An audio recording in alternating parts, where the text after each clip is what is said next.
네, 이번 대선 결과로 부산 정치권 판세와 또 석 달 뒤에 치러질 지방선거 전망 한번 짚어보겠습니다. 진시원 부산대 일반사회교육과 교수, 남일재 동서대 선교복지대학원장과 자세히 한번 짚어보겠습니다. 네, 두 분 반갑습니다. 어서 오십시오. 반갑습니다. 네, 어제 오늘 새벽까지 유튜브 개표 방송을 하시고 또 바로 이렇게 와주셔서 너무 감사하고요. 먼저 0.73%포인트 차, 24만여 표 차, 이 승리의 요인이 어디에 있는지 남일재 교수님께서 0.73포인트 승리 참 해석하기 어렵거든요. 네. 한마디로 정의한다는 것은 어려운데요.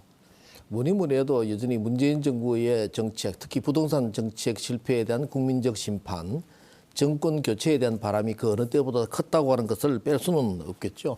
그런 열망이 있었고, 둘째는 선거 전략 측면에서는 막판에 이루어졌지만 안철수 후보와의 단일화, 역시 거기는 효과가 있었을 것이다. 그다음에 이준석 대표가 만들었던 세대 포이론에 의한 이대남의 등장, 이런 것들도 하나의 변수로 봐야 되는데, 여기에 제가 하나 더 덧붙이고 싶은 거는요, 역대급 비호남 선거라고 했지 않았습니까? 네. 그럼 양 후보가 다 리스크가 있었는데 이재명 후보의 리스크가 윤석열 후보 리스크보다 0.73% 더 있었던 건 아닌가. 네. 그런 정도로 해석을 하고 싶은데요. 근데 이 0.73%라고 하는 수치가 주는 의미는 결국은 정권 심판을 국민들이 원하면서도 향후에 숙제를 던져주는 아주 중차대한 어떤 국민적 시각 또는 뭐 집단 지성 이런 게 결과라고 봐서 한국 국민들 참 대단하다 이런 생각을 하게 됩니다. 네. 승리 요인과 함께 또 그 의미까지 좀 짚어주셨는데 반대로 이재명 후보의 패배 요인, 승리 요인을 반대로 좀 해석하면 될까요? 어떻게 보고 계십니까, 진희 교수님? 뭐 결과적으로 보면은 그 작년에 있었던 부산시장 보궐선거의 구도, 부동산 문제, 그다음에 내로남불 문제. 예. 결과적으로는 이 두 개의 장벽을 넘지 못했다 이렇게 볼 수 있고요. 이번에 보면은 결과적으로는 두 가지 요인. 근데 또 남 교수님 말씀하신 대로 국민들은 상당히 현명하니 황금 분할을 해준 거거든요. 예. 0.7% 25만 표는 5천만 인구, 4,400만 이번에 유권자의 0.5%입니다. 그러니까 더 이상 제왕적 대통령대 하지 말아라. 네. 권력을 나눠라. 그다음에 더 이상 갈등과 혐오의 정치하지 말고 협치해라. 포함의 정치를 해라. 이런 이제 국민들의 지상 명령이 좀 들어있는 것 같습니다. 그래서 지금 중요한 거는 뭐 패배 요인 분석도 있지만 국민들의 지상 명령을 당선자 측에서 제대로 이해를 하는 게 더 중요하지 않나 이런 생각입니다. 네. 저희 앞서 노준철 기자와 함께 짚어보긴 했습니다만 부산의 지역 민심은 확실히 국민의힘 쪽이었습니다. 남일재 교수님 어떻게 좀 현재 뭐 58.3 대 38.2로 나타난 것 같아요. 아마 각 당에서는 국민의힘에서는 70%까지도 바라봤을 텐데 그거보다는 영 못 미친 것 같고요. 그래서 이걸 보고 저는 이런 생각을 해봤습니다. 지난 지방선거 때 민주당이 싹쓸이 묻지마 싹쓸이를 했지 않습니까? 그래서 PK가 이제 드디어 보수의 텃밭, 보수의 심장으로서의 지위를 잃어가느냐, 여기가 이제 진보의 아성으로 돼가느냐, 뭐 이런 말까지도 나오고 했었는데 그때 나타났던 지방 의원들의 모습이 오거돈 전 시장의 추문 말고는 별 남는 게 없어요.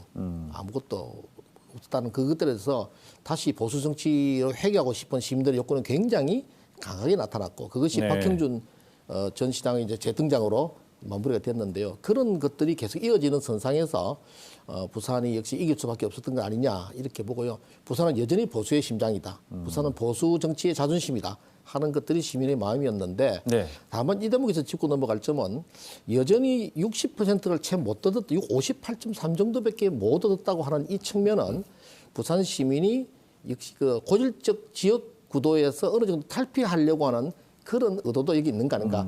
부산 시민이 70%, 80% 넘어가는 타 지역보다는 오히려 정치적인 성숙도가 더 있는 시민들 아닌가. 이런 해석도 가능하리라고 생각을 합니다. 편하게 6대4 정도라고 얘기를 하자면 진 교수님께서는 이게 남일재 교수님의 의견에 좀 어떻게 동의할 수 있는 그런 분석이라고 생각하십니까? 뭐 충분히 동의합니다. 그런데 이제 그 형식적으로 공식적으로 보면 국민의힘은 70% 목표, 민주당은 40% 목표였는데 뭐 다 아는 얘기죠. 속내는 이제 국민의힘 한 60% 정도, 그다음에 민주당은 이제 30% 중후반 이렇게 생각을 했던 것 같은데 결과를 열어보면 둘 다 기대에 못 미쳤어요. 네. 근데 훨씬 기대에 못 미친 쪽은 이제 국민의힘 쪽이죠.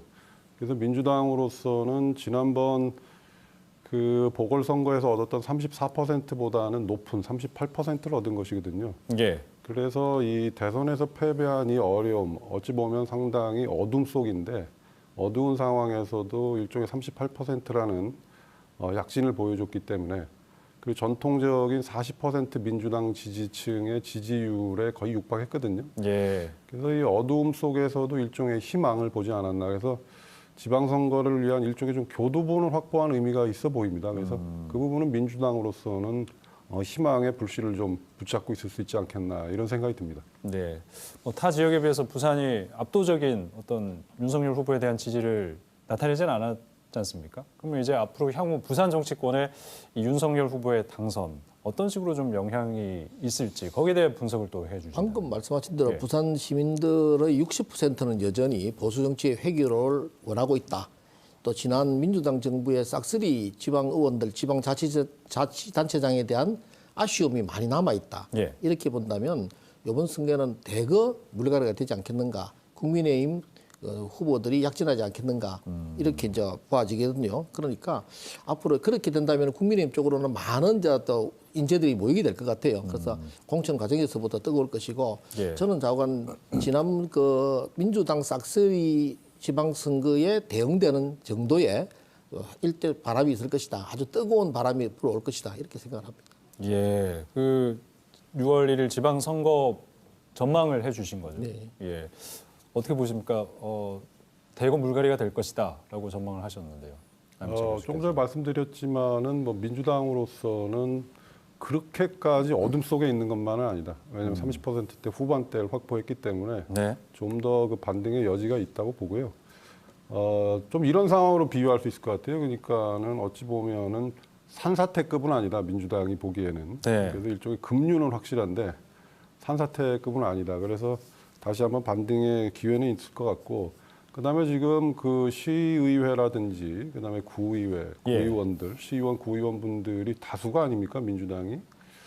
이분들이 지난 4년 동안 얼마만큼 의정을 펼쳤고 조직을 다져놨는지, 그다음에 38%라는 이 디딤돌이 마련된 거거든요. 예. 그래서 이 디딤돌을 지난 4년 동안 조직력과 본인의 정치력으로 얼마만큼 잘 디디고 올라갈지, 이게 이제 민주당이 어느 정도의 승리를 거둘지를 결정한다고 봅니다. 예. 그렇지만은 지난번 7회 지방선거처럼 파란색 물결이 일기는 불가능하겠죠. 그래서 파란색 물결이 부산 전역에서 5분의 1이 될지, 아니 뭐 3분의 1이 될지, 이거는 이제 그 지난 4년간의 정치인, 민주당 정치인들의 자체 역량에 달려있지 않나 이렇게 봅니다. 그거 말씀이죠. 저는 이번에 6대4 구도잖아요. 네네. 근데 지난번 그 총선 때 15대3이었어요. 의원들 숫자가. 그렇죠. 예. 그 두 개를 믹스한 정도의 승리는 국민의힘이 갈 것이다. 저는 그렇게 전망을 하고 싶거든요. 예. 민주당이 김 교수님 말씀하신 대로 교두보가 있다 하더라도 결코 3분의 1 이상 넘어가지는 못할 것이다. 그게 떨어질 것이고 한 70% 이상은 국민의힘이 가져갈 것이다. 이런 전망을 할 수밖에 없습니다. 다만 네. 민주당이 인물이 아주 출중한 사람을 낸다면은 시민들이 보기에 매력이 아주 넘치는 사람, 능력이 있는 사람이 나타난다면 좀 달라지겠죠. 그건. 예. 뭐 지금 6대4의 어떤 지지율이 나왔지만 이번 대선은 그게 반드시 또 지방선거로 똑같이 이어진다는 보장은 없지 않습니까? 네, 구도는 6대4 구도인데 예. 이게 이제 선거제도라는 필터가 있기 때문에 네네. 선거제도는 시장이나 그다음에 자치단체장들, 그다음에 시의원들은 단순 다수결 아닙니까? 한 표라도 더 얻는 사람이 당선이 되기 때문에 네. 6대4 구도가 그대로 반영되지 않는다. 그래서 4구도가 훨씬 불리하다. 그렇게 본다면 남 교수님 말씀이 맞는 부분이 더 강하게 있는 것이죠. 예. 그리고 보통 이렇게 대선 이후에 치러진 지방선거 보면 그 흐름대로 좀 가는 경향성이 있지 않습니까? 예.